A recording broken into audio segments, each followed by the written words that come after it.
안녕들 하십니까? 이웃들끼리 나누는 일상적인 인사말조차 어렵고 무겁게 들리는 요즘. 쏟아져 나오는 한 주간의 시사 이슈들을 콕콕 집어드리는 새로운 방송 지금부터 시작합니다. 저는 정치 전문가도 기자도 아닙니다. 그저 여러분과 같은 시민의 시각에서 좋은 정치가 우리의 삶을 더 나은 방향으로 바꿀 수 있다. 그렇게 믿는 시민의 입장에서 정치와 시사 이야기를 청취자 여러분과 함께 나누려고 합니다. 처음이라 부끄럽고 조심스럽지만 한번 던져봅니다. 김선의 시사돌 직구. 오늘 첫 번째 직구 함께 던지시죠. 네, 안녕하세요. 청취자 조합원 여러분. 떨리네요. 첫 방송. 떨릴 줄 알았는데 진짜 막상 이렇게 혼자 마이크 앞에 앉으니까 이거 장난이 아니구나. 이제 정말로 실감 납니다. 다시 인사드릴게요. 안녕하세요. 김선의 시사 돌직구 진행자 김선입니다. 아마 제 목소리가 좀 많이 익숙하신 분도 계실 거예요. 저 여자 어디서 많이 들어봤는데 바로 월요일 2시에 김남은 씨와 함께 찾아뵈었던 김선 김남은의 대국민 상담소에서 청취자분들 많이 만났었죠. 국민TV 라디오 이번 개편에서 하나의 프로를 더 맡아서 새로 시작하게 되었습니다. 바로 여러분이 듣고 계신 이 시간 매주 화요일 4시 반부터 6시까지 계속될 김선의 시사돌직구 시간입니다. 저는 우리 국민TV 조합원 2만 명 넘었다고 막 자랑하시더니 아주 무슨 생각인지 사실 모르겠어요. 그 방송 경험도 없는 완전 생초짜 진행자한테 시사 프로 1시간 반을 맡기시다니 국민TV 수뇌부의 신중한 판단 촉구합니다. 네, 농담이었고요. 아무튼 이렇게 오늘은 돌직구 진행자로 청취자분들 만나게 되어서 기쁘기도 하고 떨리기도 합니다.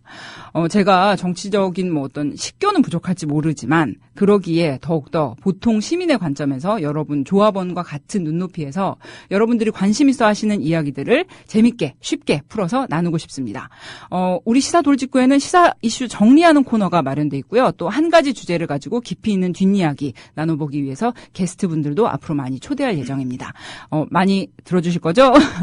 국민TV 청취자 게시판으로도 실시간으로 의견 많이 주시고 방송에 대한 주제 제안이라든지 도움말이라든지 또 게스트분께 질문하고 싶으신 것들 많이 올려주시기 부탁드립니다. 그럼 잠깐 우리 광고 듣고 갈까요? 제 딸을 위해 만들었습니다. 뾰루지가 안 나게 자극을 없애고 순하게. 제조시 파라벤, 타르, 계면 활성제, 인공 향료도 빼고 피부 호흡을 방해하는 실리콘 성분도 빼고.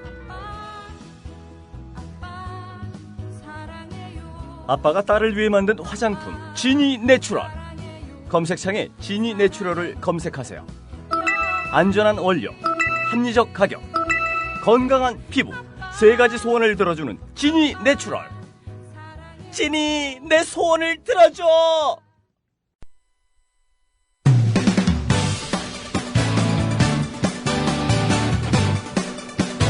한 주간 SNS에서 가장 화제가 됐던 시사 이슈를 짚어드립니다.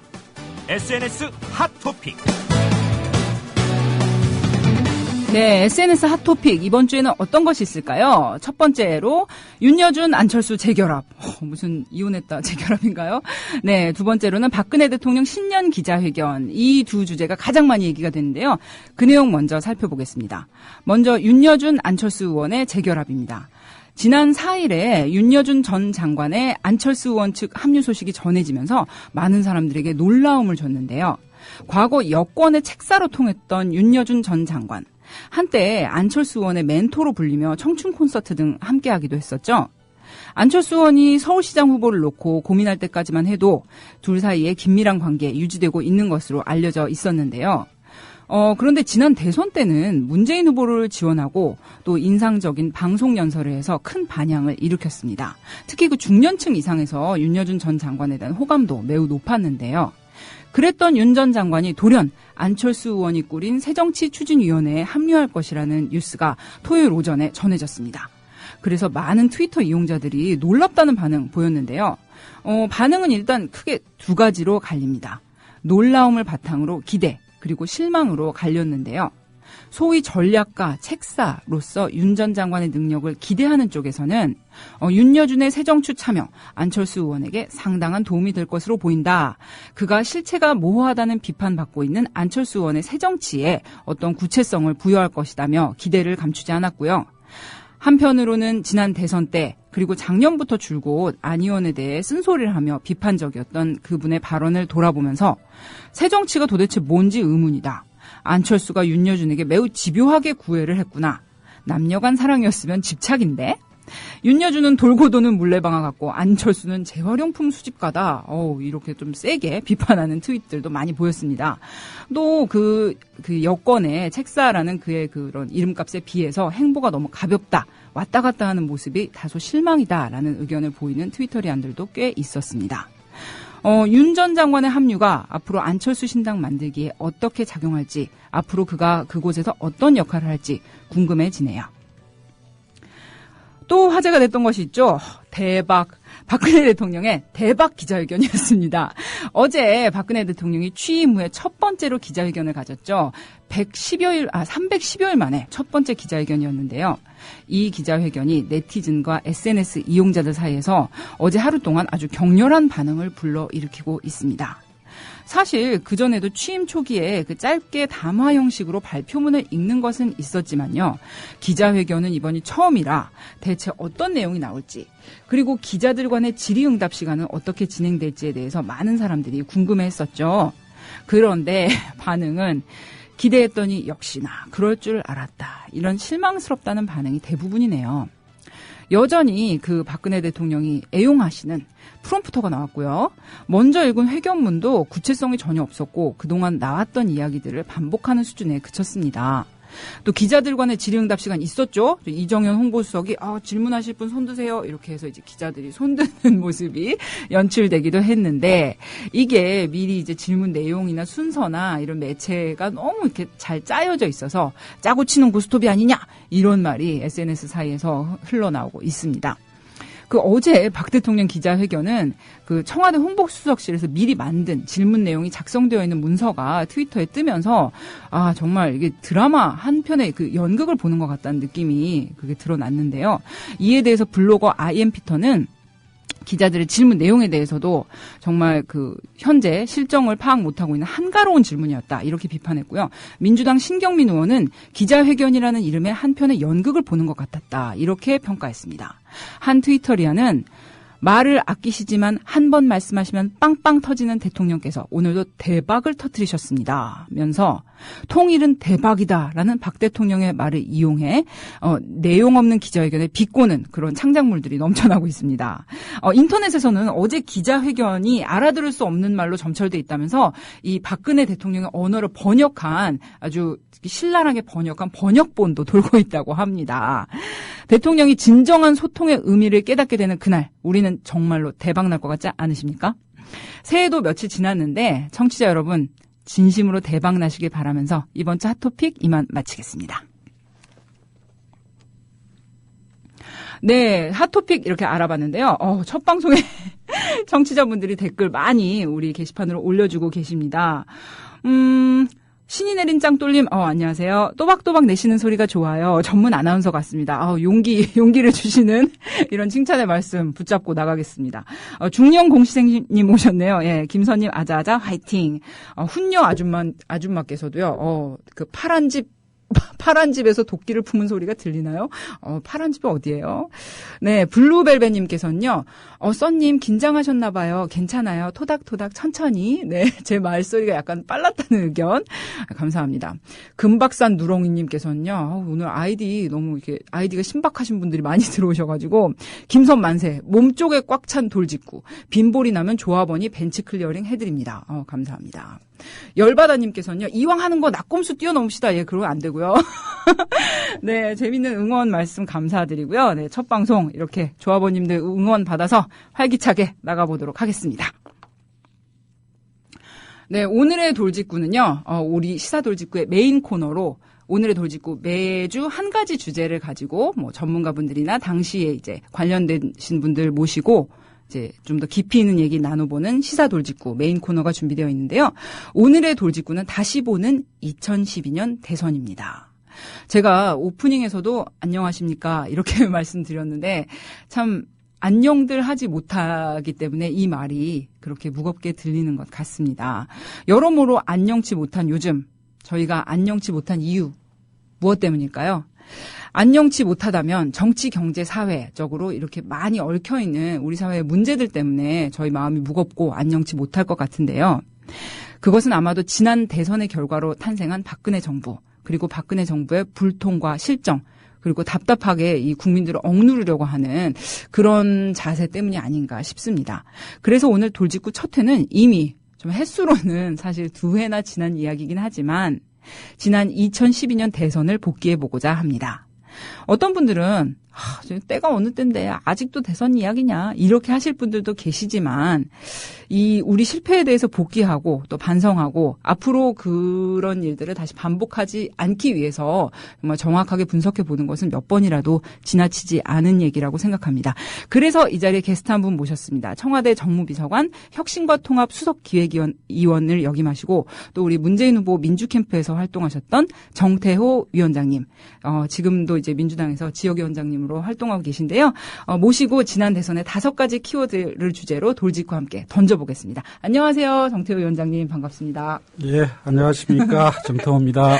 제가 진짜 어렵게 모셨어요. 제가 전화를 저희 첫 방송의 게스트로 모시고 싶다고 드렸더니 대선 얘기 또 하면 힘든데 이러면서 처음에는 이제 좀 고사를 하셨는데 그래서 제가 하도 불쌍하게 부탁을 드려가지고 이렇게 나와주시게 됐습니다. 제가 정태호 위원장님 딱 이제 대선 이야기를 나눠보자는 얘기가 이제 방송국에서 나왔을 때 정태호 위원장님 생각을 한 게 제가 다른 자리에서 위원장님 말씀을 드릴 기회가 있었는데 그때 굉장히 이렇게 데이터에 기반한 정확하고 냉철한 분석 좀 이렇게 다른 라디오나 정치 평론가님들이나 또 민주당 내부 인사임에도 불구하고 이렇게 그런 분들에게서 들을 수 없는 좀 냉철한 분석을 해주실 수 있는 분이라고 제가 생각했기 때문에 이 자리에 모셨는데 어떻게 제가 너무 초반부터 부담드린 건 아닌가요? 예, 엄청 부담되죠. 네. 왜 그러냐면은 사실 이제 뭐 언론에서도 그렇고 1년 내내 대선 얘기한다고 네. 그러니까 부담되고요.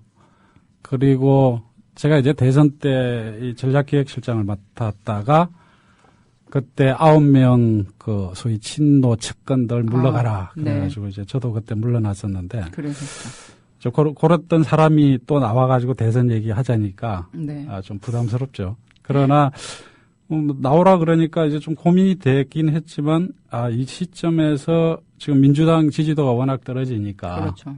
이게 새롭게 한번 평가해보는 것도 의미가 있겠다. 그런 생각이 들었습니다. 네, 네 정말 지금 그 박근혜 대통령 1년밖에 안 됐잖아요. 1년밖에 안 됐다는 얘기를 하면서 놀라요. 제가 아니 아직 1년밖에 안 됐어? 1년도 지겹다. 지난번에 이제 그 민주노총 총파업 집회 나가 보니까 어떤 분이 피켓을 들고 계시는데 1년도 너무 길다. 이런 피켓을 들고 계시던데 참 그 피로감이 어떻게 보면 정권 말기적인 피로감이라고나 할까? 예, 그렇게 느끼시는 분들이 많으신 것 같아요. 그리고 이제 대선 이후에 여러 가지로 사회가 대통령은 뭐 국민 대통합을 말하는데 사실상 뭐 세대 간, 지역 간, 그리고 또 이념적으로도 너무 많이 대립되고 더 그 대립이 격화되는 모습 볼 때마다 참 지난 대선의 실패가 너무나도 우리가 뼈아프게 느껴집니다. 그래서 이제 위원장님 모셨고요. 사실 그 대선 평가하면은 민주당의 대선 평가 보고서를 비롯해서 여러 관계자분들 또 밖에서 관전하시는 분들이 많은 평가를 내려주셨잖아요. 그런 뭐 민주당 대선 평가 보고서를 비롯한 그런 다양한 평가들에 대해서 정태호 위원장님 뭐 어떤 의견을 갖고 계신지 궁금합니다.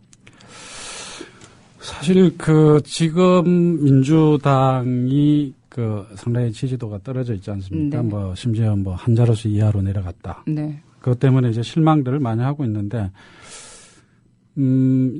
지금과 같은 상황이 이제 벌어지게 된 원인이 어디에 있느냐. 제가 볼 때는 결국 대선 평가를 잘못한 데서부터 시작됐다 이런 생각이에요. 그러니까 대선 평가를 객관적이고 또 실제로 그 대선의 결과로부터 우리가 당을 어떻게 혁신해 나가야 될 것인가에 대한 어떤 교훈과 대안을 찾아냈다면은 1년이 지난 지금 민주당은 이럴까? 그렇지 않을 거라고 저는 확신을 하죠. 네. 왜 그러냐면은 우리가 대선 평가에서 뭘 잘못했던가가 사실 좀 많이 나와지지 않습니까? 네. 이게 예를 들면은 50대에 대해서 당이 어떤 노력을 했던가 아니면 또 지역적으로 지역 구도가 아직도 온전하고 있는데 그런 부분에서 그동안 당은 어떤 노력들을 했던가. 뭐 여러 가지 이제 정책적이거나 정치적인 여러 가지 이제 교훈들이 있는데 네. 그걸 위한 노력을 1년 동안 했냐 보면은 하지도 않았을 뿐만 아니라 진단 자체도 잘못됐다. 그렇기 때문에 지금 민주당의 어려움과 대선 평가가 서로 연관돼 있다. 저는 그런 생각을 합니다. 근데 이게 왜 그렇게 됐냐 네. 보면은 제가 볼 때는 결국은 뭔가 그때 대선 끝나고 나서 책임을 물으려고 하는데 이제 초점이 놓여지지 않았습니까? 아주 사실 그대로 얘기하면 이제 소위 친노에 대한 심판이 네. 이제 대선 평가로 이제 연결됐던 건데 그렇죠. 출발 자체가 그렇게 되다 보니까는 올바른 평가, 과학적인 평가가 내려지기 어려웠죠. 네. 그러니까 친노 책임론이라고 늘 많이 하지 않습니까? 네. 그런 쪽에 이제 집중을 하다 보니까 정작 이제 전체적인 이제 판이나 뭐 지역적인 득표율 이런 거를 보면서 하는 정말 진정한 어떤 분석이랄까? 그런 게 좀 등한시된 결과가 된 것 같아요. 그렇죠. 예를 들면은 우리 문재인 지금 의원께서도 지난번 119 끝이 시작이다 책에서도 이제 말씀하셨듯이 미국 같은 경우 공화당 실패하고 나서 그 공화당의 대선 평가 보고서가 나왔는데 보면은 네. 아주 그 객관적이거든요. 예를 들면은 유권자 지형들이 어떻게 변화되고 있고 네. 새로운 어떤 그 환경에서 캠페인 방식이 어떻게 진행이 됐었어야 하고 이런 것들을 쭉 설명을 하면서 그 대안들을 하나하나씩 다 제시를 해줘요. 근데 우리는 제가 이제 당에 나온 평가 보고서를 보면은 어디서 졌다라고만 얘기할 뿐이지 그것에 대한 해결책이나 원인에 대한 분석은 전혀 없고 책임론만 계속 나오고 있는데 그 책임론이라는 것도 사실 따져보면은 사실에 근거한 책임론이 아니죠. 예를 들면은 이제 당 지도부 예전 전 당대표 계셨지만은 실제로 선거 과정에 전혀 개입도 못 했거든요. 그랬죠. 워낙 하여튼 견제가 심했기 때문에. 그런 부분들도 이제 좀 사실에 근거한 평가가 되지도 못하고 그랬는데 그럼에도 불구하고 이제 싸잡아서 친노 책임론을 이렇게 몰고 가니까 진 입장에서는 말도 못하고 네. 그냥 일방적으로 당할 수밖에 없는 그런 상황이었죠. 그렇죠. 그 지난 대선에 대해서 우리가 언론사 기자분들이나 기사를 많이 쓰실 때 이길 수 있는 싸움에서 졌기 때문에 민주당이 욕을 먹어야 된다. 이길 수 있는 선거에서 졌다. 이렇게 이제 전제를 깔고 들어가는 기사들이 굉장히 많았어요. 네. 그렇게 또 위원장님 앞에서 또 그런 말씀 하시는 분들도 실제로 많이 계셨겠죠? 그런 의견에 대해서는 어떻게 생각하십니까? 실제로 선거 승리에 대한 기대감이 워낙 컸죠. 네. 그리고 이제 총선에서 우리가 만족한 성과는 내지 못했지만은 상당한 진전이 있었던 거고요. 그렇기 때문에 잘하면 대선에서 이길 수 있겠다라는 이제 기대감들이 있었는데 사실 냉정하게 볼 필요가 있는 게 그때 이제 그 선거 초기에 이 여론조사를 보면은 정권 교체를 원하는 여론이 한 55에서 한 60% 정도 나와요.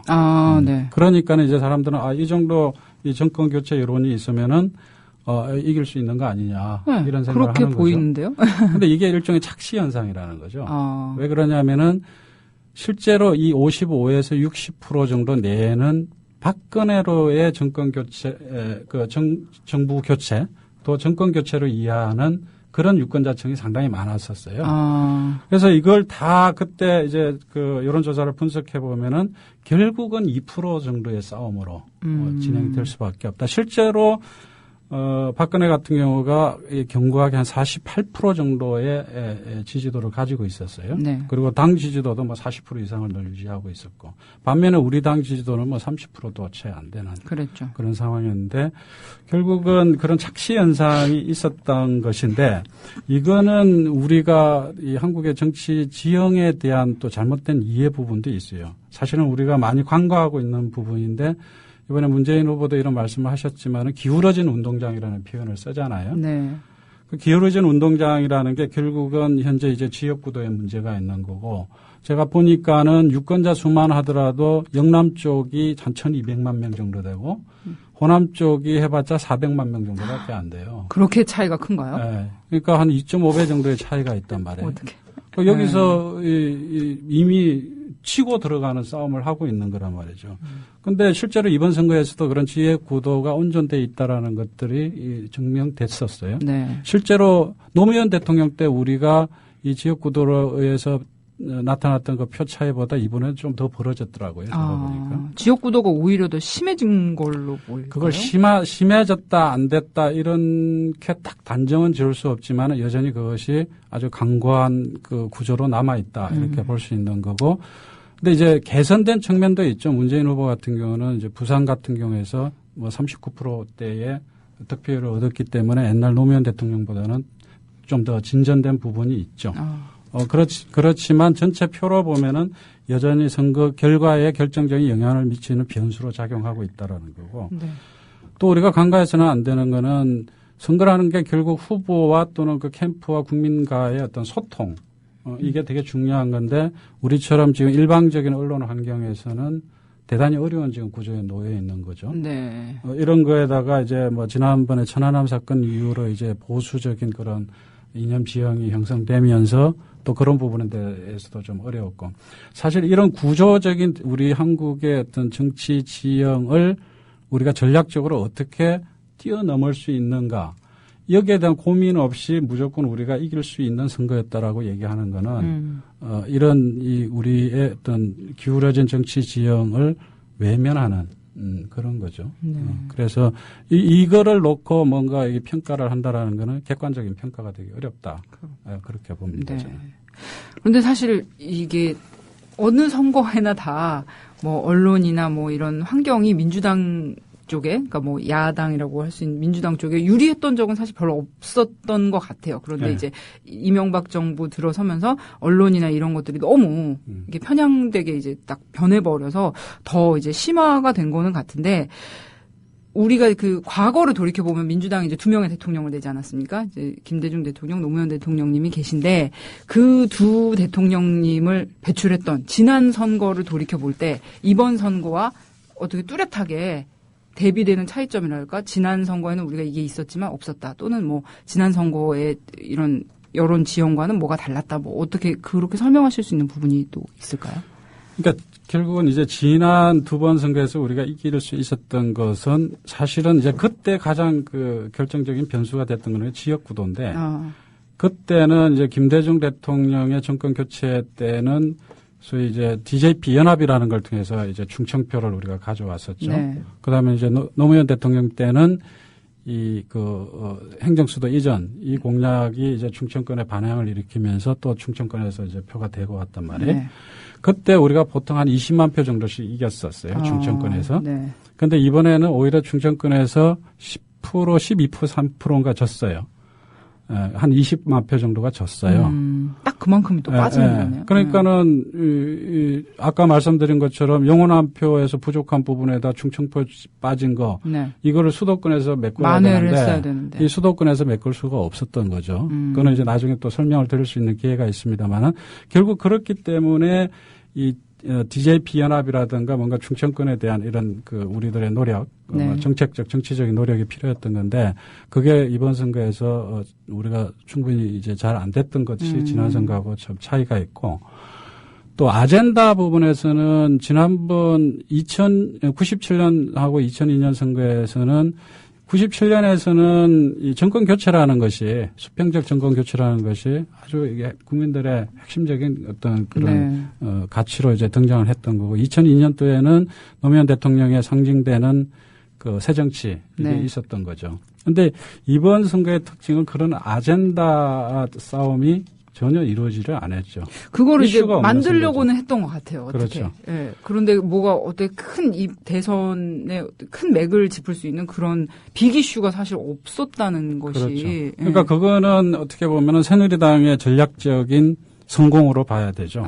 왜 그러냐면은 우리는 이제 경제 민주화와 보편적 복지국가 이런 이제 그 선거 어떤 아젠다를 가지고 있었던 건데 새누리당 쪽에서 그걸 이제 물타기 전략을 핀 거 아닙니까? 그렇죠. 그 경제 민주화도 다 그래서 김종인 씨 데려가 가지고 자기네들이 경제 민주화 한다고 이렇게 네. 주장한 거고 복지도 그 박근혜 평생 주기 별 복지 정책이라고 해가지고 내놓고. 네. 그 부분에서 우리 당이 또 우리 캠프가 뭔가 이제 차별화된 그런 정책을 내놓지는 못했죠. 대신 이제 우리는 문재인 후보는 이 새 정치와 일자리 창출 이 두 가지를 그 핵심적인 아젠다로 이제 설정을 했었어요. 네.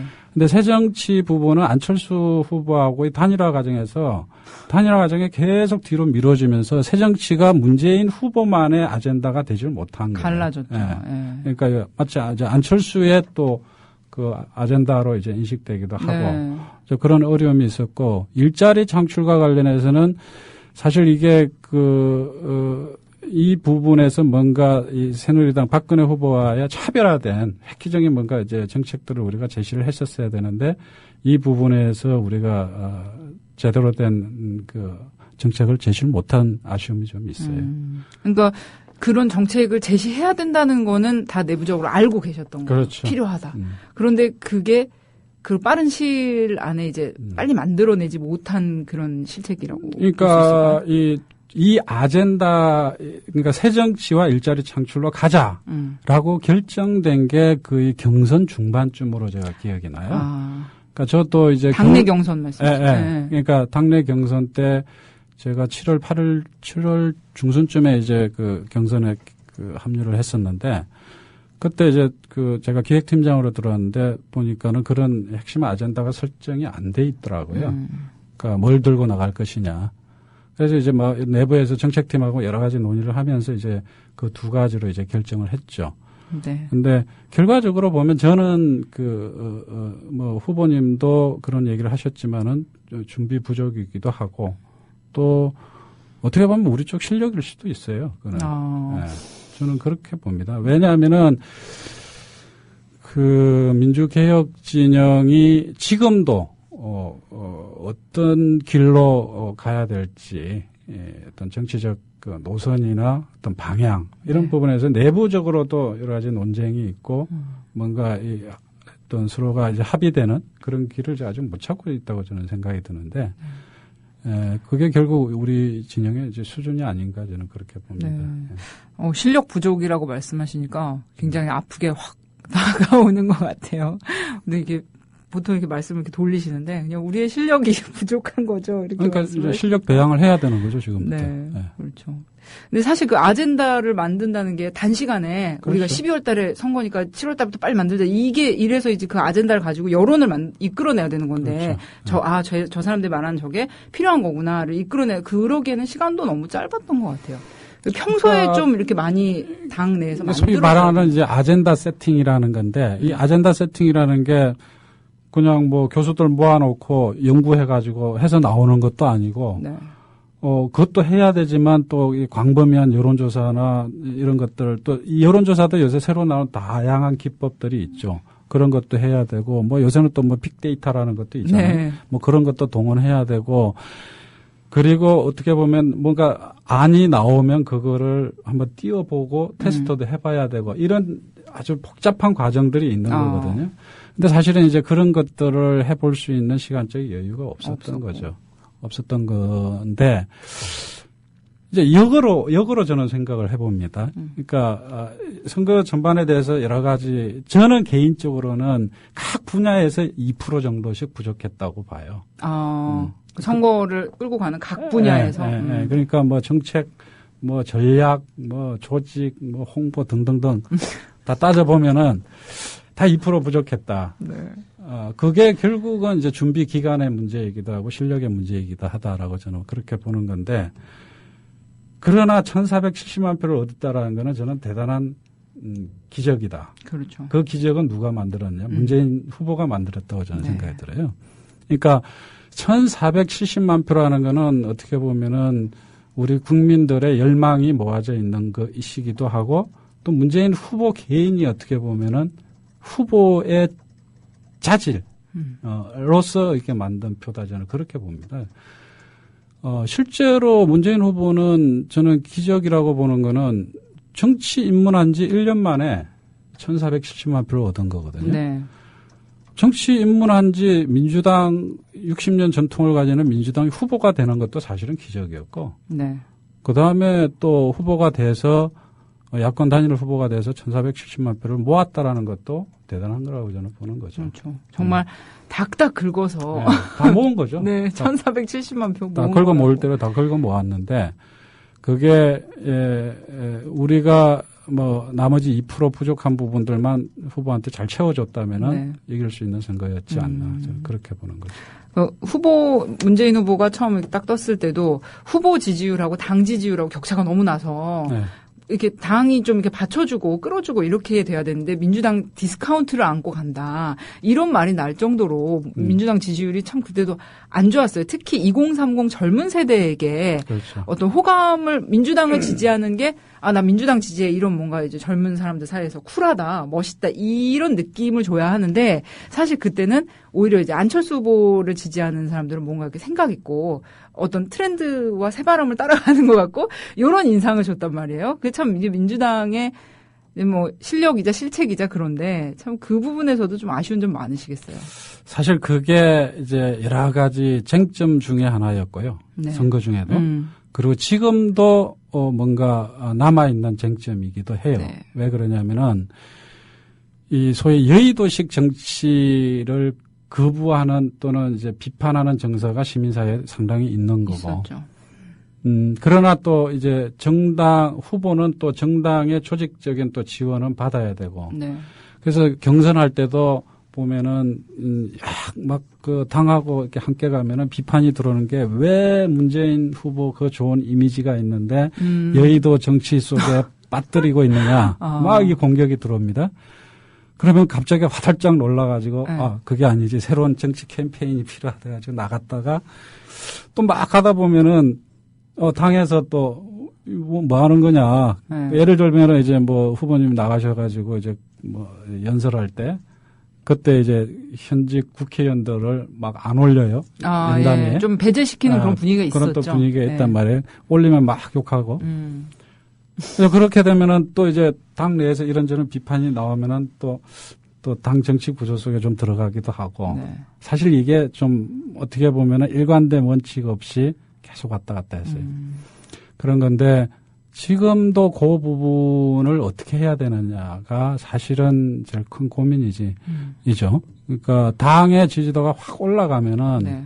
그런 고민 안 해도 그런 되죠. 고민을 안 해도 되는데 좀 뭐 당이 그렇지를 못하니까 결국은 저는 개인적으로 당 사람으로서 이런 생각을 해봐요. 그래도 당에서 당의 어떤 주인으로서 또 실제로 이제 민주당이 가지고 있는 가장 큰 자산 아닙니까?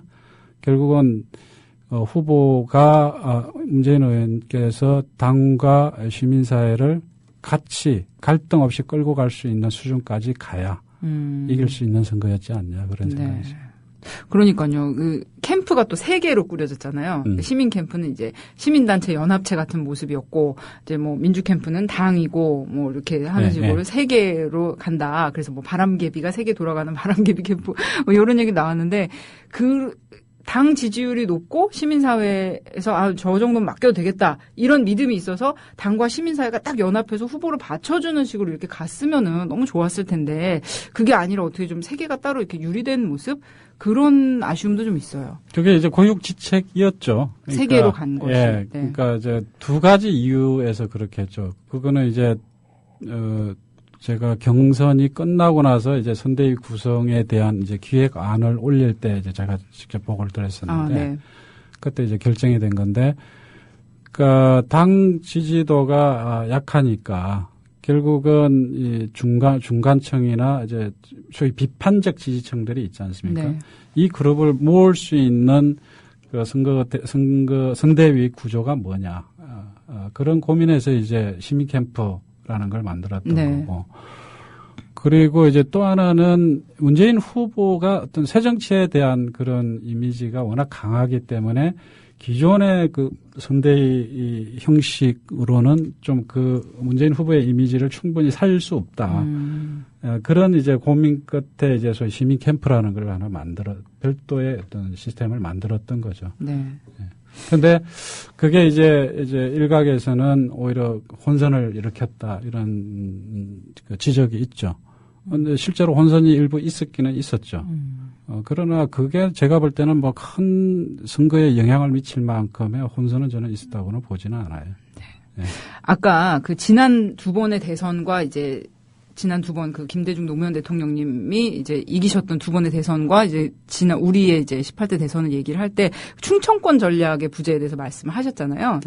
그런데 이제 충청도에 민주당 도지사도 계시단 말이에요. 그런데 아무튼 그 충청권 사실 그 충청권이 어떻게 보면 민주당이 이겼던 두 번의 대선에 대해서 캐스팅 보트를 쥐고 있었다. 이렇게 볼 수도 있는데 그렇다면 충청권 전략을 만들지 못한 원인은 무엇인지 그 필요성에 대해서는 다 인식을 하고 있으셨겠지만 그 원인, 충청권 전략 부재의 원인. 이제 지역 이제 전략이죠. 그러니까 선거에서 보면은 지역 전략인데 크게 보면 이제 정책적인 전략이 있을 수 있고 정치적인 전략이 있을 수가 있겠죠. 네. 근데 정책적인 전략은 여러 가지 좀 아이디어들이 나왔었어요. 나왔는데 사실 그거를 적용하기에는 이게 표를 의식한 뭐 그런 걸로 이제 비춰지기 때문에 가능성이 있다. 그래서 이제 좀 이제 반대한다는 의견들이 많으면서 또 실제로 이제 충청권에 워낙 많은 이제 정책적인 배려가 있었기 때문에 네. 또 마땅히 획기적으로 뭐 충청권 민심을 잡을 만한 그런 그랜드 아젠다가 쉽지는 않았죠. 고민은 했지만은 그걸 찾아내기는 좀 어려웠던 거고, 뭐 나름대로 획기적이라고 생각했던 것은 있었지만은 그거는 좀 내부 토론 과정에서 좀 무리다 이런 좀 판단이 있었던 건데, 오히려 제가 볼 때는 그런 정책적인 것보다는 좀 정치적으로 우리가 대응을 좀 잘못했다라는 생각을 가져요. 충청권에 대해서. 예. 왜 그러냐면은 기존의 충청권이라는 거는 이제 선진당이 네. 있었던 거지 않습니까? 그 선진당이 결국 이제 새누리당하고 통합을 하면서 그쪽의 유력 정치인들이 다 이제 박근혜 지지로 돌아선 것, 그렇죠. 박근혜 지지를 하게 됐죠. 네. 그렇게 됐는데 사실은 이제 그런 부분에 대해서 우리가 좀 선제적으로 우리가 좀 뭔가 정치적 전략을 가지고 있었어야 되는데 그걸 우리가 못 갖고 있었던 게 하나가 있고, 또 하나는 설사 이 선진당하고 이 새누리당이 통합을 했더라도 네. 그때 따라가지 않았던 사람들이 꽤 있었어요. 네. 그리고 우리 쪽에 이제 참여하겠다는 의사를 보냈던 사람들도 있었는데 현지에 우리 쪽 이제 정치인들이 좀 반대하는 의견이 되게 높았죠.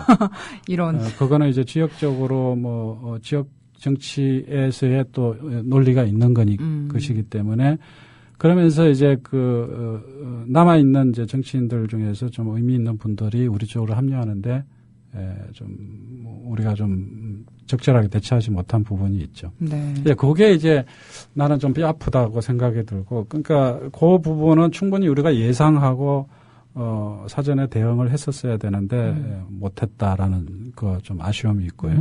아쉬움이 아니라 어떤 좀 반성이죠. 있고.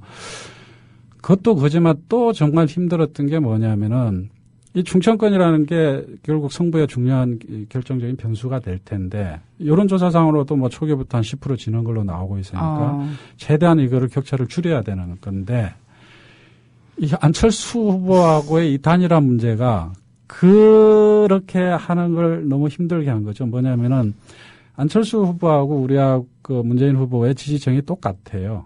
지역적으로는 네. 호남 네. 중심이고 연령대로는 20, 30대가 그렇죠. 되는 거예요. 네. 그러니까 이제 우리 쪽에서는 단일화해서 우리 쪽이 돼야 되니까, 문재인 후보가 돼야 되니까 결국 그걸 놓고 이제 경쟁을 할 수밖에 없는 거예요. 그러니까 20, 30대 중심의 캠페인을 해야 되고, 그다음에 지역적으로 호남을 계속 공략을 해야 되는 거죠. 네. 근데 이제 호남에서 계속 반반 이렇게 나온단 말이에요. 그러니까 이제 캠프에 있는 의원들은 왜 문재인 후보가 호남 쪽에 안 오냐고. 와서 살아라. 뭐 3박 4일 뭐 살아라. 뭐 이렇게 난리가 아닌 막 거죠. 자고 가시라고 그러잖아요. 호남에 오면 자고 가시라. 네, 뭐 그런 건데 또 후보의 또 판단은 조금 다르시고 뭐 이랬었어요. 그런데 그러다 보니까는 이 충청 쪽에 신경을 쓸 겨를이 없는 거죠. 온통 뭐 머릿속은 지금 호남을 어떻게 역전시켜가지고 이쪽으로 가져올 거냐. 이 고민밖에 없었는데, 단일화가 좀 일찍 됐었으면은 이제 좀 그런 고민에서 벗어나가지고 한 11월, 12월 달에 전체적인 원래 전략대로 쭉 밀고 나갈 수 있었을 텐데 네. 단일화가 늦어지면서 공약 자체가 쉽지가 않게 되는 거죠. 이렇게 지난 대선 관련해서 여러 가지 말씀 들어보고 있는데 뭔가 좀 답답하네요. 답답하지만 뭐 정태호 위원장님과 말씀 나누면서 어떻게 우리가 앞으로 고쳐 나가야 될지 반성하는 시간 더 가져보도록 하겠습니다. 더불어 행복한 세상 너와 나의 꿈이 눈앞에 국민 TV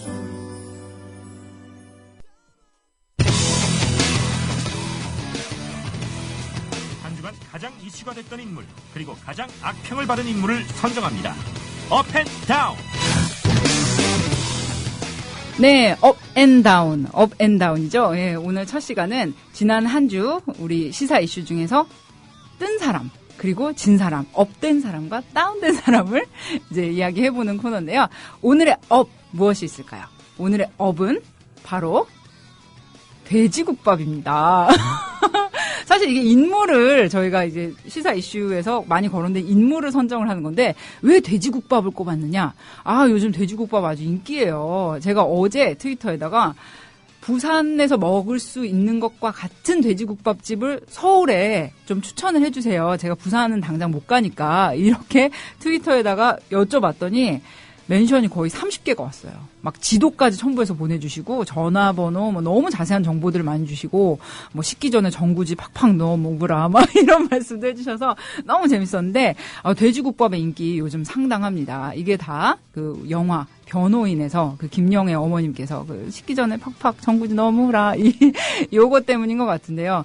돼지국밥의 인기 그래서 요즘 좀 이렇게 못 드시는 분들도 많이 시험 삼아서 드시러 가시고 서울에 돼지국밥집 맛있는데 이제 공유하시는 분들 꽤 많이 있다고 합니다. 여기 홍대 근처에도 있다고 그러고요. 뭐 연남동, 뭐 홍대, 뭐 강남역에도 있다고 하네요.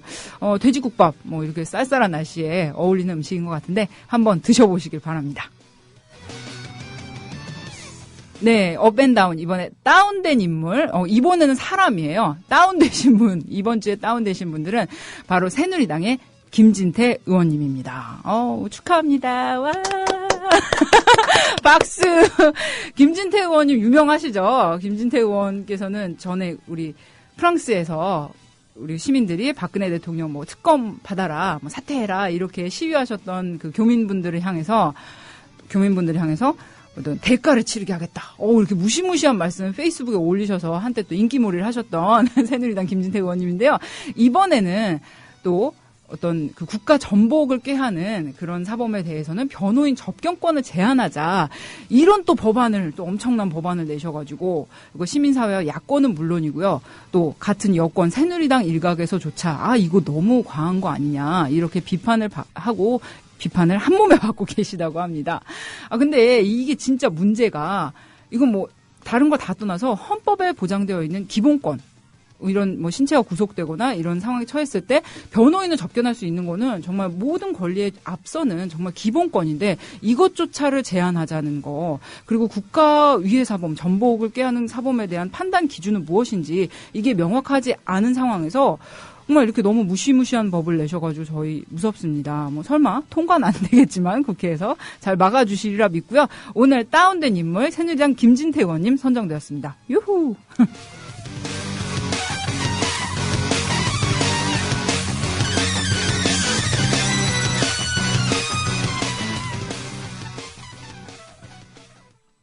네, 다시 초대석 돌아왔습니다.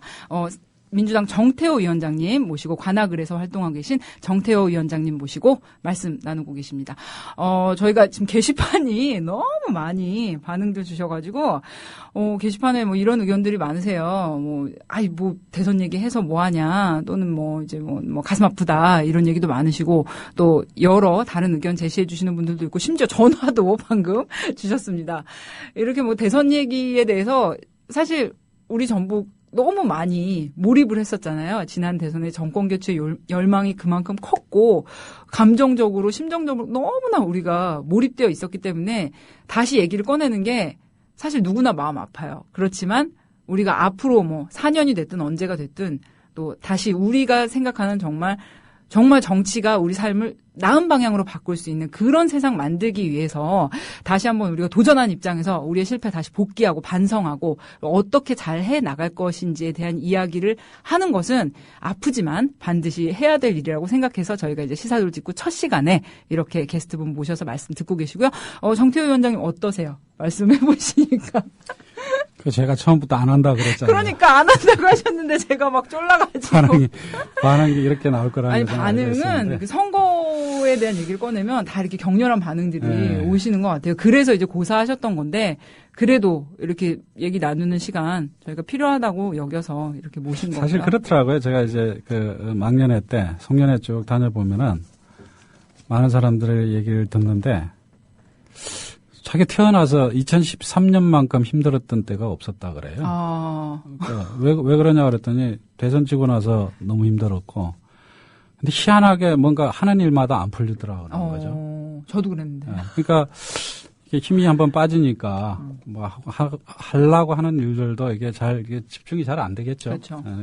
대체적으로 이제 우리 진영 사람들의 심리 상태가 그 정도, 그러지 않았나. 네. 저는 이렇게 이해하고. 저 역시 마찬가지였고요. 어떠셨어요?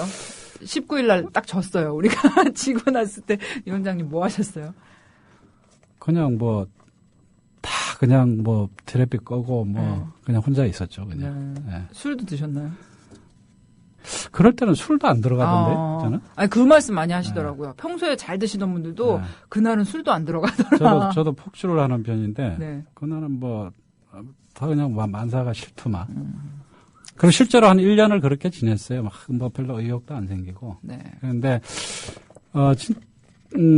저는 이거 프로그램에 나오면서 이제 혼자서 이제 곰곰이 생각해 본 거는 아까 처음에 말씀드린 것처럼, 지금의 민주당, 좀 심각한데, 결국 대선 평가로부터 지금 아까 처음 시작할 때 말씀드린 것처럼 그 원인이 있지 않나. 네. 그런 생각이 드니까, 한번 좀 객관적이고로 한번 해볼 필요는 있겠다. 이런 좀 책임감을 좀 느꼈죠. 사실 그래서 또 문재인 후보도 그 책을 내신 거고. 그렇죠. 예, 또 당사자로서 느낀 게 있었기 때문에 일부러 그 책을 내신 거거든요. 사실 그 책 내는 거에 대해서 우리 그 후보 캠프에 계셨던 의원님들도 반대가 많았어요.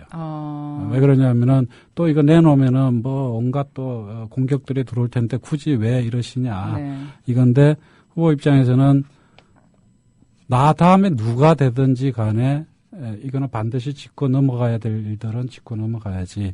지금 안 해놓으면은 다 잊혀져 버리지 않느냐. 네. 그래서 당사자로서 해놔야 된다. 이 책임의식이 컸던 거죠. 네. 그렇게 정리하고 짚고 넘어가자. 그렇죠. 이런 뜻이 크셨던 것 같아요. 저희가 지금 업앤다운 듣기 전 시간에는 참 우리가 잘못했던 것들, 우리가 간과했던 것들, 생각하지만 하지 못했던 것들, 우리의 역량이 부족했던 것들, 여러 가지 또 민주당에 대한 얘기 이런 걸 많이 나눠봤는데 이렇게 이번 시간에는 지금 시간에는 좀 앞으로 우리가 어떻게 해야 될런지, 그리고 정태호 위원장님이 선거에 직접 깊이 개입하셨던 분으로서 이렇게 그 안에 또 계셨고, 또 삼철 구인이 퇴진할 때 또 이제 나가시면서 또 장외에서 또 선거를 바라보셨지 않습니까? 그래서 이제 어떻게 보면은 하나의 선거를 두 개의 시각으로 보셨다고도 할 수 있을 텐데, 그런 시각에서 앞으로 우리 시민들이 정치와 이런 선거에 대해서 또 어떻게 준비를 해야 되는지, 정치인들을 어떤 자세로 바라봐야 되는지, 요런 말씀, 앞으로의 비전, 전망, 대비책, 이런 거에 대해서도 말씀을 해 주셨으면 좋겠어요. 그런데 그 대선 후에 사회적으로 굉장히 많이 분열되는 모습이 극단적으로 나타나고 있는 것 같아요. 또 일베라든지, 어떤 사람이 좀 마음에 안 든다 이러면 너 종북 아니냐, 이렇게 낙인 찍기 같은 것들, 이런 것들이 참 이렇게 마음 아프게 바라보시는 분들이 많아요. 그런 언사들이 굉장히 과격해지고, 그렇게 분열되는 사회의 모습들이 앞으로의 선거, 앞으로 이런 사회 변화들이 어떻게 앞으로의 선거에 영향을 끼칠지, 어떻게 우리가 이런 사회 속에서 좀 균형 감각을 갖고 살아나가야 할지 이런 질문 한번 드려보고 싶어요. 저는 우선 지금 박근혜 대통령의 정치에 대한 좀 정확한 진단이 좀 필요하다, 이런 생각이 듭니다. 그러니까, 네. 제가 볼 때는 이 박근혜 대통령이 기본적으로 여의도 정치와 거리두기를 하고 있는 거거든요. 예, 뭐냐면은 사실 이렇게 단임제 대통령의 단임제 제도의 이게 한계이기도 한데 뭐 어차피 자기는 다음에 출마 안 할 테니까 나는 이제 오직 국가와 나라만 걱정한다. 이 생각에 이제 빠져 있단 말이에요. 좀 이렇게 구름에 떠 계신 것 같아요. 그분께서는. 그러다 보니까는 자기 입장에서는 저 여의도에서 맨 정치인들 이런저런 공방하는 것들 보면은 그냥 그 혼란스럽기만 하고 네. 국가와 어떤 국민은 생각 안 하고 뭐 이기적인 그런 정치적 욕심을 가지고 싸우는 것처럼만 보인단 말이에요. 네. 그거는 아니다라는 거죠. 그러니까 대통령은 어떻게 보면 최고의 정치가여야 된다라는 네. 거죠. 그러니까 어차피 정치라는 게 이해관계들이 충돌하는 지점이기 때문에 대통령이 나서서 그걸 조정해 주는 거는 대통령의 역할인데 그거를 이제 본인은 잘못된 걸로 이해를 하고 있는 거죠.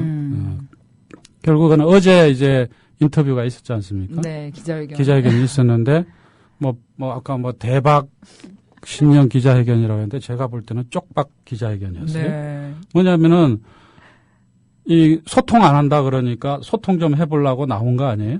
그렇죠. 근데 자기 하고 싶은 얘기만 하고 들어가 버렸으니까 당장 보수 언론에서도 좀 문제 있는 거 아니냐 하고 나올 정도로 쪽박 깬 거죠. 그래서 제가 볼 때는 혹시나 했는데 역시나로 끝나버린 게 어제 기자회견인데 그만큼 우리 사회가 대통령에 의해서 전체주의적인 그런 길로 점점 가고 있다. 사실 저는 82년도에 대학교 들어왔는데 그때 학교 가면 백골단이라는 게 있었어요. 학교에. 네. 그러니까 이제 시위하지 못하게 하기 위해서 경찰들이 청바지 입고 들어와가지고 거기서 이제 잔디밭에 죽치고 있었는데 그 백골단만 없지 옛날 전두환 시대로 꼭 돌아가는 듯한 그런 느낌이 들어요. 네. 정부 비판하고 조금만 잘못하면은 이 종북주의자로 몰고 이런 식 아닙니까? 그렇죠. 국민 TV도 내가 보니까는 지금 박근혜 대통령에 대해서 상당히 비판적인데 잘못하면은 이 종북 TV로 이렇게 저쪽에서 몰아가지 않을까 걱정될 정도인데 이런 상황이기 때문에 제 생각에는 우리가 민주주의에 대한 좀 확고한 신념이 필요한 시기다. 네. 그런 생각이 들어요. 그러니까 민주주의, 우리는 민주주의자 이 용어에 대해서 좀 자부심을 가져야 되는. 민주주의자. 예. 나는 민주주의자다. 그럴 때 우리의 현실에 대해서 분노할 수가 있고 또 바른 방향을 나는 찾을 수가 있다 이런 생각이에요. 네. 실제로 지금 국민의 50%는 대통령을 비판하고 있는 거 아닙니까? 그렇죠. 50 몇 프로 국정 잘한다고 하지만은 여하튼 대통령 선거에서 50%는 반대를 했단 말이에요. 그들의 의사를 무시하는 대통령은 민주주의적인 대통령이 아닌 거죠. 네. 전체주의적인 대통령이죠. 어제 기자회견에서 그대로 드러난 거 아니에요. 그러면 민주주의자로서 우리는 어떻게 해야 될 것이냐. 민주주의를 지키기 위해서 어떻게 해야 될 것이냐. 제가 민주당이 천막 당사를 시청 앞에 설치했지 않습니까? 네, 여름에 했죠. 저는 당번을 썼었어요. 네. 당번을 썼는데 앉아있으면은 보수적인 분들이 지나가면서 막 욕을 합니다. 근데 괜히 앉아있다가 욕 얻어먹으니까 기분 나쁘잖아요. 네. 그러니까 혼자서, 이게 왜 이러지? 싶으면서 이제 생각을 해봐서 내가 왜 이 자리에 지금 앉아있는 거야. 그러니까 내가 내린 결론은 뭐였냐면은 나는 민주주의자다. 민주주의자이기 때문에 이 자리에 앉아있는 거다. 내가 앉아있을 이유가 없죠. 그렇지 않으면. 네. 우리 국민들이 나는 그런 의식을 좀 가져야 되는 게 아니냐. 그래야 나라가 정상적인 요새 정상화 그러는데 네. 진짜 정상적인 국가로 갈 수 있다. 이런 생각을 저는 합니다. 네. 근데 참 그런데 이 민주주의자라는 말씀이 굉장히 와닿는데요. 근데 참 이렇게 사회 분위기나 이제 교학사 교과서 문제 같은 것만을 봐도 교과서의 내용적인 거나 그 교과서로 우리 아이들이 교육을 받을 수도 있는 건 아닙니까? 근데 그런 분위기나 전체적인 그런 게 민주주의가 번거로워. 이런 쪽으로 몰아가는 것 같아요. 점점 더. 뭘 굳이 그렇게 하려고 그래. 너무 애쓰지 마. 민주주의는 비용도 많이 들고 절차적으로도 복잡하고 괜히 이렇게 논란만 일으키고 번거롭고 비용도 많이 드는 그런 것으로 좀 어떻게 치부해가는 그런 분위기가 점점 사회적으로 되는 것 같아요. 그런 속에서 좀 중심을 잡고 민주주의에 대한 신념을 지키기가 굉장히 어려운 것 같은데, 네. 거기에 대해서는 좀 어떤. 결국은 민주주의라는 게 어떻게 보면 불편한 거죠. 그거는 뭐 가지고 있는 사람 입장에서도 불편하고 그거를 누리기 위해서 들여야 될 비용 면에서 보면은 누려야 될 그런 입장에서 왜냐하면 이게 투쟁을 통해서 민주주의는 확보되는 거기 때문에 투쟁하는 사람 입장에서는 고통스러운 거죠. 그래서 옛날에 뭐 민주주의는 피를 먹고 산다는 얘기가 있는 거잖아요. 그런 건데 그런 점에서 보면 불편하죠. 그러나 제가 볼 때는 이 인류가 만들어낸 가장 큰 가치가 민주주의고 우리 대한민국이 지금 이 정도까지 발전하게 된 동력도 저는 민주주의라고 보는 거예요. 지금 우리가 외국에 나가면은 제가 최근에 동남아에서 그 아시아 그 자유민주협의회라는 조직이 있어요. 김대중 대통령님이 1993년에 만든 조직인데 그 국제회의가 있어서 제가 갔었어요. 네. 그 사람들은 대한민국을 아주 존경스러운 눈으로 쳐다보고 있습니다. 왜냐하면은 경제발전과 민주주의를 동시에 이루어낸 유일한 국가이거든요. 그만큼 이 민주주의라는 가치는 대한민국을 전 세계적으로 그 업그레이드 시키고 이 대한민국의 그 이미지를 높여준 아주 중요한 그런 힘이란 말이에요. 근데 우리가 그래서 우리가 코리아 디스카운트라는 말도 있지만 이걸 코리아의 가치를 더 높여주는 요소가 이 민주주의의 성취인데 그거 다 우리 국민들이 만들어낸 거 아니에요. 네. 그럼 거기에 대한 자부심을 우리가 가져야 되는 거죠.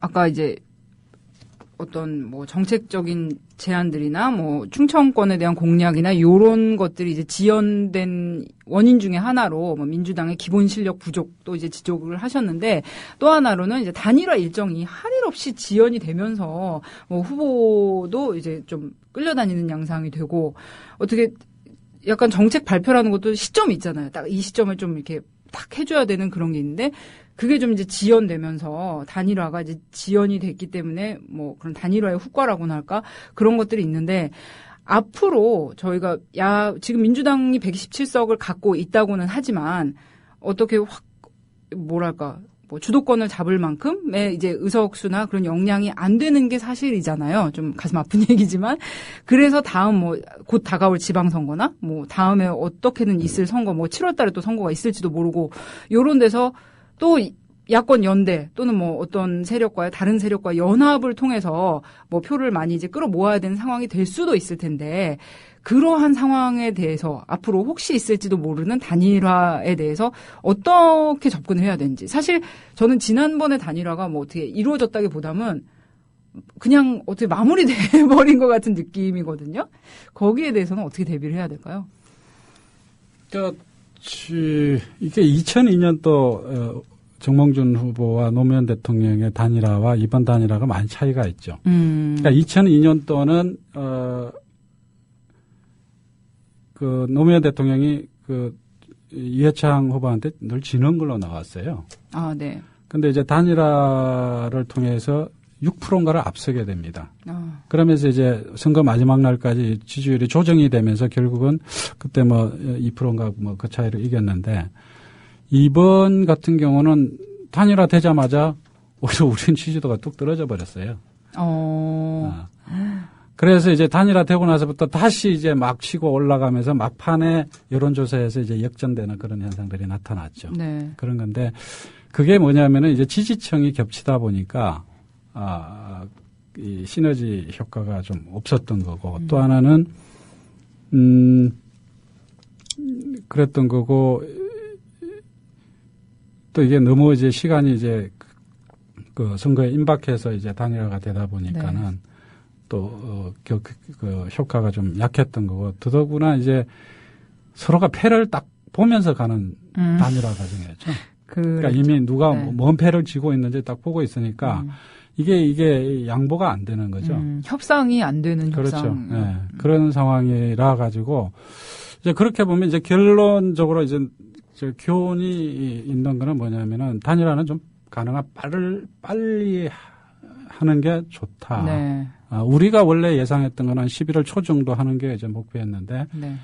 뭐 그게 잘 안 되면서 11월 말까지 가버렸던 거고, 그 다음에 이 여론조사 방식으로 단일화하는 거 상당히 문제가 있다. 기존에 이제 뭐 정몽정원하고의 단일화 할 때는 서로 잘 모르던 상황이었기 때문에 어느 정도 그 방법이 채택 가능성이 있었는데, 이제는 각자 실시간으로 여론조사를 하면서 협상을 하기 때문에 서로 표가 다 보이는 거죠. 그렇죠. 예, 그런 상황에서는 쉽지가 않다. 그러면 여론조사 외에 다른 뭔가 방법이 있어야 되지 않느냐. 그러면 뭐 어떻게 경선이라든지 뭐 그런 형식을. 그러니까 결국은 이제 법 제도, 헌법상으로 보면은 나중에 이제 결선 투표제 이런 것들이 이제 얘기가 될 수 있는데, 그거는 지금 당장 우리가 예상하기 어려운 거고, 그렇죠.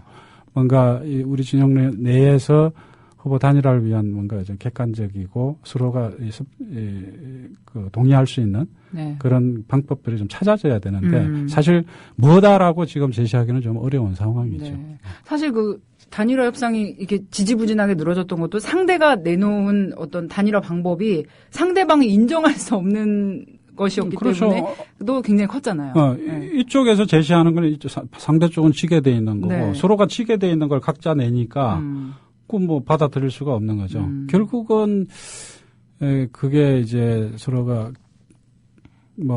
안철수 후보가 이제 후보직을 이제 사퇴하신 걸로 이제 결론이 났는데 좀 아쉬운 점은 있죠. 아쉬운 점은. 네. 이쪽도 그 대안을 갖고 있지 않았던 건 아닌데 너무 빨리 이제 좀 뭔가 다른 프로세스가 좀 필요했는데 그게 안 된 게 좀 아쉬움이죠. 계속 우리는 아름다운 단일화 얘기했는데 이게 별로 아름답진 않았던 것 같아요. 좀 어색 만점의 단일화가 되어버려서. 어색한 단일화가 되어버렸죠. 네, 그렇죠. 그런 점이 참 좀 안타깝습니다. 사실 다음 대선을 말하기에는 좀 이른 감도 있어요. 지금 1년밖에 안 됐는데 무슨 다음 대선이냐 이렇게 얘기하실 분도 계시는데 그래도 우리가 미리 대비하는 차원에서 소위 말하는 우리 야권 진보 진영 민주당 이렇게가 승리를 하기 위해서는 지금 아무 바탕이 없잖아요. 바닥부터 이제 다시 다져 나가야 하는데 어떤 대비가 필요할까요? 일단 민주당에 대해서 지금 요즘도 이제 안철수 신당 관련해서 이제 민주당 혁신해야 된다, 탈바꿈해야 된다, 이런 요구들이 많이 이제 밖에서 들려오는데, 민주당의 혁신, 어떻게 해야 될까요? 그러니까, 저는 정치학과를 나오지는 않았지만, 정치학에 보면은, 이 당 지지도가 10% 이하로 떨어지면은 정당 실패라는 용어가 있대요. 그러니까 그 정당은 사실상 실패했다, 이렇게 규정이 되는 거죠. 정당 실패.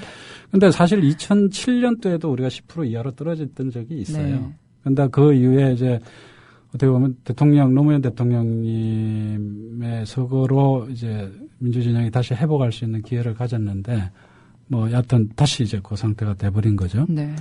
그러나 우리가 또 그런 경험이 있기 때문에 다시 이제 일어설 수 있다라는 희망을 가져야 되겠다라는 그 점을 말씀드리고 싶고, 그래서 이제 대선의 교훈이라는 게 되게 중요하다 저는 이렇게 봅니다. 네. 그러니까 인구의 구성, 성격이 확 바뀌어버렸어요. 저는 그거를 IMF 위기 이후로 보는데 실제로 이번에 세대 간 투표, 세대 전쟁이라고 할 만큼 세대 간의 투표 성향이 완전히 달라지잖아요. 네. 근데 그 지점이 IMF가 있어요.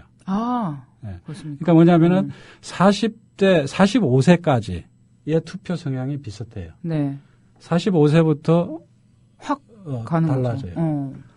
그러니까 40대에서 출구조사에서 보면 우리가 한 10% 정도 이긴 걸로 나오는데 그걸 전후로 45세와 그 이후로 나눠보면은 45세 전 쪽은 오히려 20, 30대에 가까운 투표 성향을 보여주고 있고 네. 그 이유는 이제 5, 60대에 가깝게 보여지는데 그게 이제 결국은 우리 국민들의 어떤 그 투표 성향에 영향을 미칠 만한 사회적인 어떤 사회 경제적 영향이 있었다고 보여지는 거죠. 네. 근데 그거를 민주당은 정확하게 지금 포착을 못 하고 있어요. 네. 우리 선거 때도 그걸 잘 포착을 못 했는데 그렇게 하려면 이거를 정밀하게 인구 전체를 놓고 대한민국 국민들이 과연 어떻게 살아가고 있고 그들은 어떤 고민을 하고 있고 어떤 대안을 원하고 있고 이걸 한번 쫙 조사를 해볼 필요 있어요. 빅데이터네요. 말 그대로 빅데이터. 네. 그래야 흔히 얘기하는 이제 소위 마이크로 타겟팅 그 선거라는 게 가능해지는 네. 거죠. 네, 그런 건데 이거를 저는 계속 강조를 하고 있는데 잘 안 되더라고요. 저는 첫 번째 출발은 거기서부터 그러니까 백지에서부터 시작해야 된다라는 생각이에요. 그게 첫 번째고 두 번째로는 여하튼 간에 대한민국의 선거 지형은 우리한테 불리한 구조를 가지고 있다. 더더구나 세대 문제가 더더욱 우리한테 불리하게 작용하고 있다. 그전에는 오히려 우리한테 유리했는데 앞으로는 더 불리하게 작용했다. 그럼 지역구도 문제가 있죠. 그 다음에 보수적인 언론 환경이 있죠. 그 다음에 여기다가 이제 세대 문제까지 이제 들어간단 말이에요. 지금 이번 선거에서는 30, 40대와 5, 60대 인구 비율이, 유권자 비율이 1.28%인가 밖에 차이가 안 났어요. 아, 그렇습니까? 그러니까 5, 60대가 그 정도 더 높았던 건데, 네. 다음에는 이게 한 5% 이상 차이가 날 거예요. 다음 선거 때는. 그러면은 더더욱 이제 그 불리한 세대의 환경에 놓이게 되는 거죠. 결국은 이제 50대를 어떻게 견인할 것이냐의 문제인데, 지난번 선거에서 우리가 좀 실수했다면은, 아니면 이제 좀 우리가 착안하지 못했던 점이 있다면은, 50대라는 것이 2002년도 노무현 대통령을 지지했기 때문에 당연히 우리를 지지하는 층이 많을 것이다라는 그런 좀 신뢰를 가지고 있었던 거죠. 막연한 네. 신뢰였던 거죠. 근데 결국 이분 50대는 지금 우리가 보면은 대한민국이 가지고 있는 모든 고민거리를 다 갖고 있는 사람들이에요. 50대는. 그러니까 뭐 당장 이제 노후 문제도 걱정되는 나이고 당장 직장에서 언제 쫓겨날지 모르는 그런 일자리 문제에 걸려 있는 층이기도 하고 네. 자식들 장가도 보내야 되고 학비도 내야 되고 뭐 아파트 대출금도 갚아야 되고 그다음에 이제 그 대출 네. 문제로 인해서 이제 빚도 있고 네. 하여튼 머리가 아주 정말 그 복잡한 그러니까 이분들을 단순하게 어떤 민주주의라는 그 가치만으로 또는 새정치라는 가치만으로 우리 지지층으로 끌어들이기에는 한계가 있는 거죠. 제가 볼 때는 그 50대가 결국은 박근혜가 되면은 좀 뭔가 생활이 안정될 것이다라는 막연한 기대감. 물론 이제 그 기대감은 점점 깨지고 있지만은 네. 그러나 우리가 그보다 더 큰 기대감을 줘야 되는데 못 주지 않았나 이런 생각이죠. 그래서 결국 이 50대의 생활의 문제를 네. 우리가 앞으로 어떻게 대안을 정확하게 제시해 줄 것이냐. 네. 이런 부분들에 우리는 좀 신경을 써야 될 것 같고 물론 이제 60대 이상의 그 노후 문제도 당연히 해야 되겠지만 전략적으로는 50대에 대한 그런 정책적인 노력 이게 대단히 중요하다 이렇게 네. 보여지는 거고요. 그다음에 우리가 이 조사 결과에서 좀 간과하고 있는 지점이 하나 있는데 20대 초반의 남자들입니다.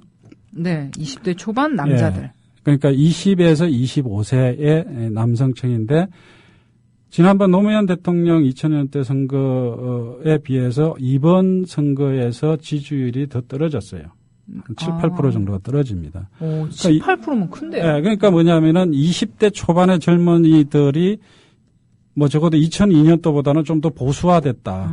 이렇게 볼 수 있는 통계치가 있어요. 네. 그 원인이 뭔지를 이렇게 찾아내야 되는 거죠. 그래서 그게 이제 뭐 대학교 되게 이제 요새 80% 정도가 대학을 가니까 대학에 들어가서 취직 문제라든가 이런 뭐 고민들이 있지 않겠어요? 그런 요인일 수도 있고, 그 다음에 이제 50대의 영향을 받는 또 층이잖아요. 네. 그러니까 이제 부모들과의 이제 뭐 대화 속에서 보수적인 그런 성격을 가질 수도 있는데, 하여튼 그 부분에 대한 좀 정밀한 조사들을 통해서 20대에서의 보수화 어떤 일부의 경향성 이것들을 좀 바꿔야 되는 부분이 있고. 20살, 25살 사이 남자들이면 뭐 대학생이거나 뭐 군대 갔다 오거나 대학생. 뭐 요런. 근데 실제로 이제 그것도 한번 우리가 생각을 해봐야 되는 게 그 정확한 지금 통계는 제가 확인이 안 되는데 지난번에 부재자 투표가 한 120만 명 정도가 부재자 투표를 했을 거예요. 네. 그 중에 70% 정도가 군경인데 거기서 지지도가 뚝 떨어졌다 그래요. 2002년도보다는. 근데 그게 딱 이번 선거 과정에서 그 정부에서 이 소위 안보 교육이라는 게 엄청 강화됐던 걸로 제가 알고 있는데 그 영향일 수도 있는 거죠. 부재자 투표에서. 그러니까 부재자 투표가 100만 명 이상이 된다라는 거는 적어도 이 성패가 50만 표에서 100만 표 사이에서 결정난다고 보면은 큰 영향을 있다고 봐야 되는 거죠. 이제 그런 지점들도 우리가 그래서 이번에 이제 관건 선거라는 게 되게 중요한 의미로 다가오는 거죠. 그러니까 얼마든지 정부가 마음만 먹으면은 성패에 영향을 미칠 수 있는 그런 일을 할 수도 있다라는 거죠. 굳이 댓글뿐만 아니라. 네. 그러니까 옛날에는 군인들한테 뭐 직접 뭐 사실상 공개 투표를 통해서 했지만은 지금은 이제 그렇게 했다면 큰일 나니까 네. 이제 그런 이제 뭐 교육이나 이런 주입들을 통해서 그런 이제 사고 체계를 이제 바꾸는 그런 것들을 할 수도 있는 거죠. 혹시 이제 그것도 이제 이 부재자 투표의 결과를 가지고 한번 우리가 좀 냉정하게 분석을 해볼 필요가 있죠. 그런 면에서 보면은 그 민주주의라는 그 가치라는 걸 우리가 계속 강조하는 거는 앞으로 선거에서 동일한 그런 관건 국가기관의 개입 문제를 차단할 수 있는 그런 중요한 가치가 되는 거죠. 네.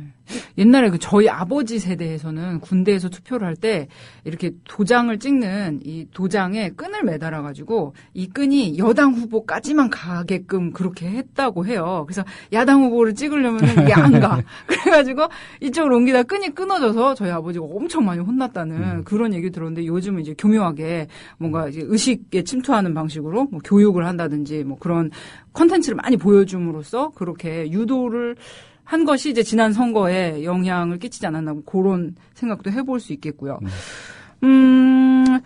유권자의 자세, 아까 그 민주주의자로서의 우리 자신에 대해서 어떤 자부심을 갖자 이런 말씀 해주셨는데 좀 젊은 사람들한테 좀 될 만한 이야기를 해주셨으면 좋겠어요. 젊은 사람들이 좀 가질 만한, 그러니까.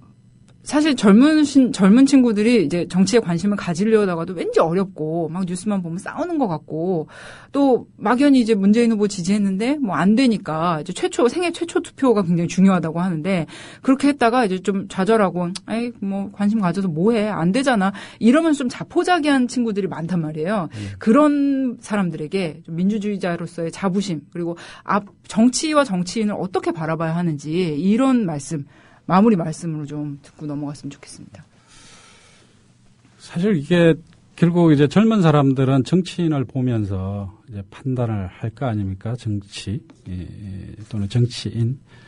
근데 민주당이 그런 부분에서 당뿐만 아니라 민주당 국회의원들, 정치인들이 뭔가 보여줘야 되는 거죠. 네.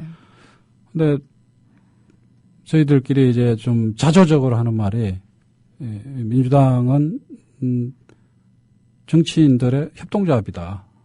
당이 아니고.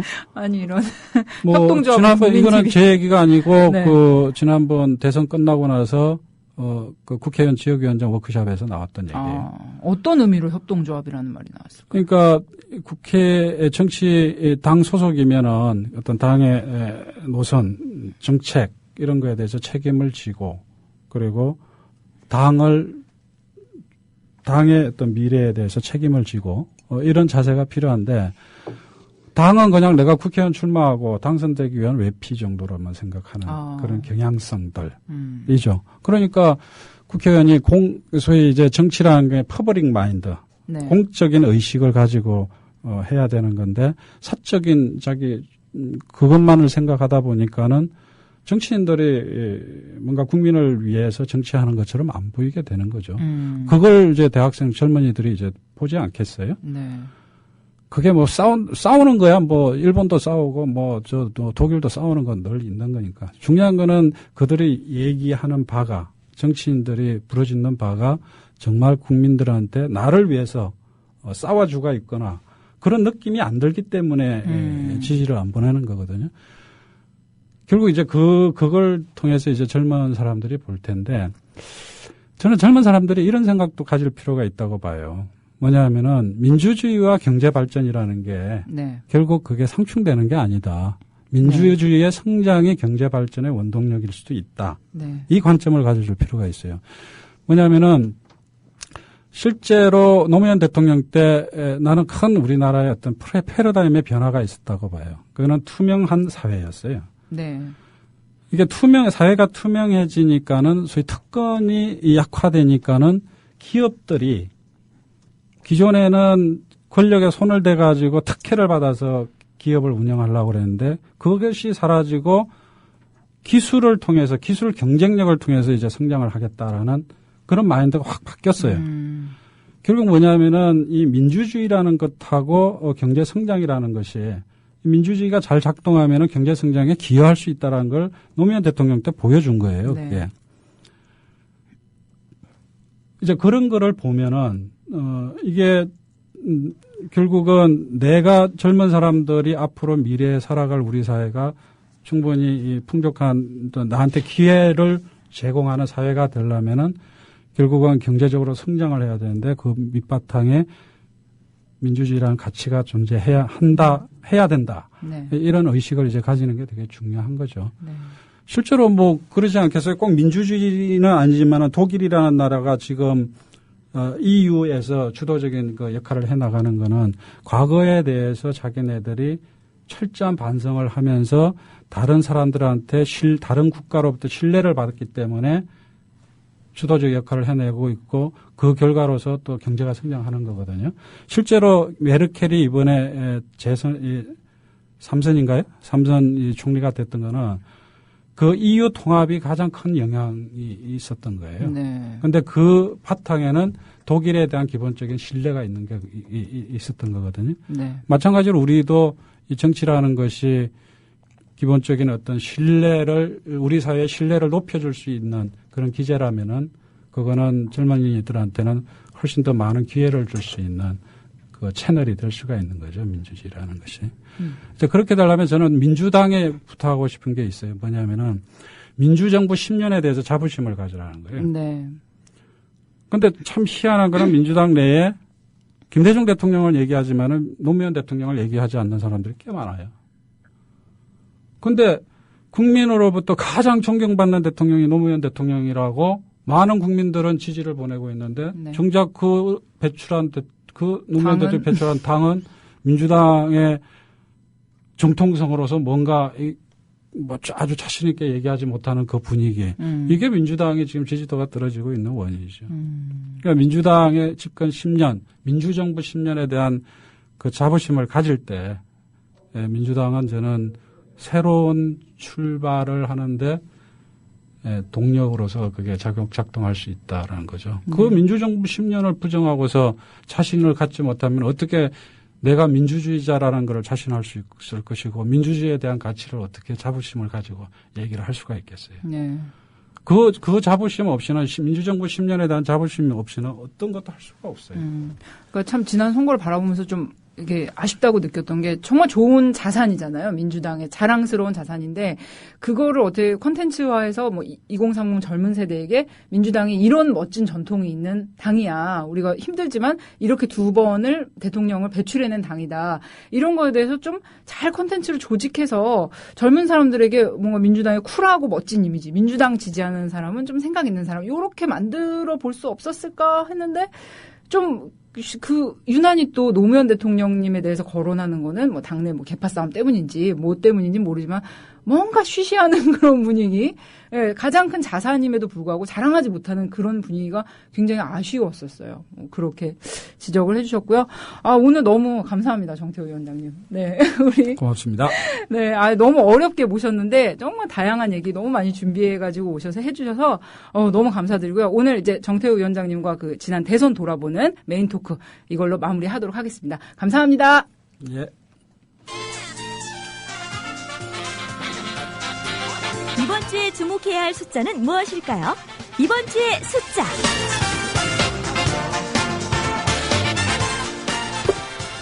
이번 주의 숫자는 802만 5,851입니다. 이게 뭐냐고요? 눈치채신 분들도 계시겠죠? 바로 영화 변호인의 누적 관객 숫자입니다. 1월 6일을 기점으로요. 현재까지 영화 변호인은 전국적으로 802만 5,851명의 관객을 모았습니다.